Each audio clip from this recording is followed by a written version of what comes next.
Hello friends, मैं doctor Pankaj Soni आपके साथ में फिर से अवेलेबल हूँ। आज हम बात करने वाले हैं इलेक्ट्रोहोम्योपैथिक मेडिसिन स्क्रोफ्लोसो ग्रुप की S11।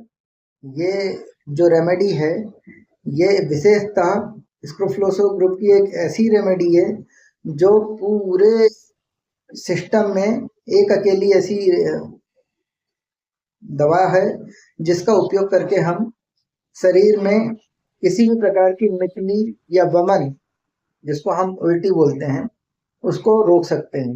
एक्चुअली ये कैसे काम करती है, क्या इसके गुण होते हैं और किस तरीके से उसके उपयोग किया जाता है, इसके विषय में मैं आज बात करने वाला हूँ। तो नमस्कार दोस्तों, अगर आप मेरे चैनल पे नए हैं और मेरे चैनल पे इसी प्रकार के वीडियो देखना पसंद करते हैं तो आप बिल्कुल चैनल को सब्सक्राइब करें, लाइक शेयर कमेंट करें। तो चलिए शुरू करते हैं। हम जानकारी आपको देता हूं मैं किस तरीके से ये S11 का उपयोग किया जाता है। तो सबसे पहली बात यह है कि S11 जो रेमेडी है, फंक्शनल रेमेडी है। जैसा मैंने आपसे हर एक रेमेडी के विषय में कहा है कि S11 सिंगल एक ऐसी रेमेडी है जिसको हम डाइल्यूशंस में उपयोग ना करके सीधे सीधे जो उसका मेन D3 फॉर्म है उसी को इस्तेमाल करते हैं। क्यों? अब मैं उसका कारण भी आपको बताऊंगा।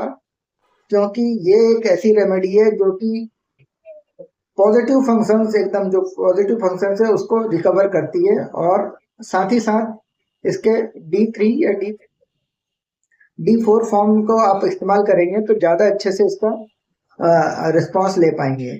क्योंकि ये मेडिसिन नर्वाइन होने के साथ साथ ये वैगस नर्व पे काम करती है, जिसकी वजह से अगर किसी को अगर मितली होता है, जिसको वमन बोलते हैं, तो अगर उस कंडीशन में कोई अगर रहता है तो वैगस नर्व को स्टिमुलेशन कंट्रोल करके और उस प्रकार से उसको कंट्रोल करके और आपका वमन को रोकती है।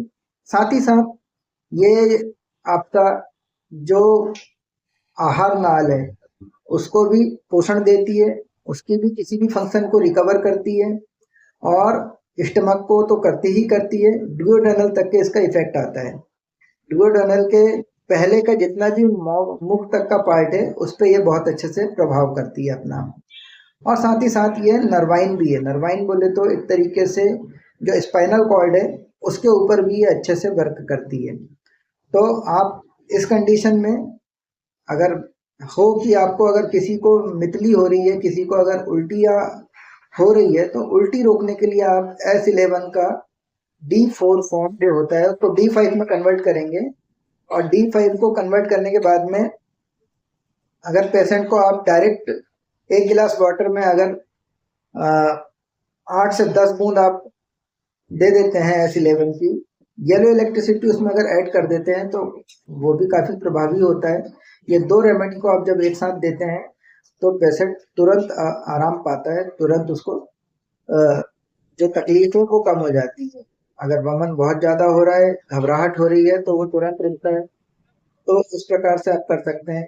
और विशेषतः जो प्रेग्नेंट लेडी होती है उनको बार बार उल्टियों की शिकायत होती है, तो उस कंडीशन में भी अगर आप S11 को नियमित सेवन में उनको देते हैं तो वो उस परेशानी से बची रहती है। उनको बार बार जो उल्टी की समस्याएं होती है वो होना बंद हो जाती है, और सेफ तो है ही। तो आप प्रेग्नेंट लेडी के साथ भी अगर ये मेडिसिन का इस्तेमाल करते हैं, हाँ, प्रेग्नेंट लेडी को जब आप S11 दें तो प्लेन S11 ही दें, येलो इलेक्ट्रिसिटी का इस्तेमाल ना करें। क्योंकि प्रेगनेंसी के दौरान येलो इलेक्ट्रिसिटी हो सकता है कि किसी प्रकार का कोई आपको विकार बना के दे। तो बेहतर है कि आप ऐसी कोई कंडीशन में जहाँ प्रेग्नेंट लेडी के लिए आप S11 का इस्तेमाल कर रहे हैं तो सिंगल रेमेडी का इस्तेमाल करें, आपको बहुत अच्छे परिणाम मिलेंगे, किसी प्रकार की समस्या नहीं होगी। तो आज का जो मेरा विषय था S11 की जानकारी, छोटी सी जानकारी थी। सिंगल रेमेडी है और बहुतायत सिंगल ही इस्तेमाल में की जाती है, इसको कॉम्बिनेशन में इस्तेमाल करने की आवश्यकता नहीं होती है। कॉम्बिनेशन में इसको येलो इलेक्ट्रिसिटी के साथ दे सकते हैं बस। और अगर आप और भी रेमेडी इसमें कलेक्ट करते हैं तो वो उसका प्रभाव आपको प्रॉपर नहीं मिलेगा, आपको उसके लिए दूसरे प्रोटोकॉल इस्तेमाल करने पड़ेंगे। आपको अगर S11 का प्रभाव लेना है तो आपको येलो इलेक्ट्रिसिटी के साथ ही इस्तेमाल करना है और किसी प्रकार का उसमें कॉम्बिनेशन नहीं करना है। आप इस प्रकार से अगर किसी को S11 अप्लाई करते हैं तो बहुत प्रभावी रूप से आप उसका रिस्पॉन्स ले पाएंगे। तो आज का वीडियो S11 के विषय में था। नेक्स्ट वीडियो में नेक्स्ट रेमेडी के विषय में बात करूंगा। आप मेरे चैनल पे बने रहिए और चैनल पे आए हैं तो चैनल को सब्सक्राइब जरूर करिए। आपके सहयोग से मैं और भी वीडियोस अपलोड करते रहूंगा, अपने एक्सपीरियंस शेयर करते रहूंगा। आपका सहयोग बहुत आवश्यक है। बिना किसी सहयोग के मैं भी आगे, मेरे को मोटिवेशन मिलना बंद हो जाएगा तो मैं कैसे काम कर पाऊंगा। आपका सहयोग करना चाहता हूं, इसलिए आप चैनल को सब्सक्राइब करें, लाइक शेयर कमेंट करते रहें और कमेंट में आप जो जानकारी चाहेंगे मैं अपने अनुभव के अकॉर्डिंग आपको बिल्कुल दूंगा।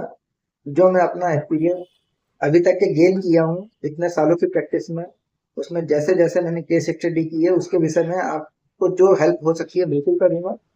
चैनल पे बने रहिए और मिलते हैं नेक्स्ट वीडियो में। तब तक के लिए बाय बाय।